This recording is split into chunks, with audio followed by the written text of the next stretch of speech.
Do you want to step outside? When Lunlahan Bob took on the formidable wee Rab fae mid, the Piquera title was up for grabs and a pot of 17 quid. But instead of the usual square go, an alternative challenge was agreed. A test of human endurance, raw power, sharp thinking and speed. Both men had trained like Spartans, wee Bob maybe edging it on looks. For although their bodies were evenly toned, Bob's pus was a sight with on plooks. Twa isle pentins they certainly werena, mair like twa rugged landscapes. Compliments o' scrapping in the boozers, and countless other knocks and scrapes. That Sunday the hillocks was empty, and likewise the famous Cutty Sark, as half o' mid and half o' Lunlathen stood shouting in Finlahan Park. Like gladiators both men waited to begin that epic journey. First tests stripped to the waist, doing press-ups in the jaggies at the Burney. Nae bother I hear ye say, but think of the relatives' grief, witnessing the agony and the horror, and banned fae gieing out doken leafs. Then up to the bakers' infantry, sprinting they were both neck and neck. 5 Paris buns to scoff in a minute, with nae water, Bob's pus hot the deck.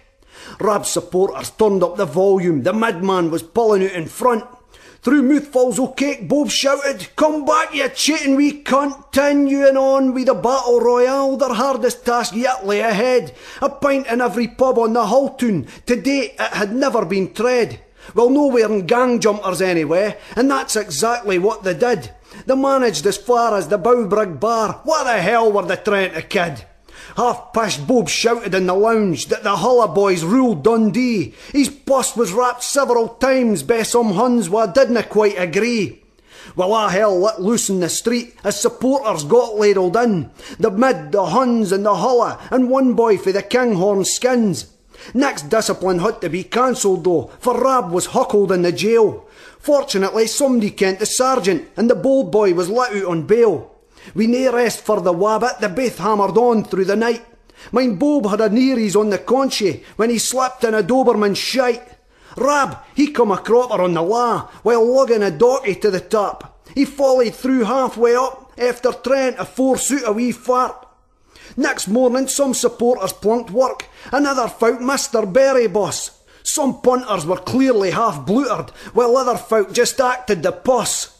Though knackered, nobody wanted to miss the outcome of this wee tussle. Shattered, both men crawled to the finish, straining on every single muscle. 40 finish, the referee ordered, then a draw, he calmly declared. The masses just gasped in astonishment, you could have run a chib through the air. Then what followed next was inevitable, as folk scalped each other in the pus. Rab and Bob, they headed for the boozer, and battled an insatiable thirst.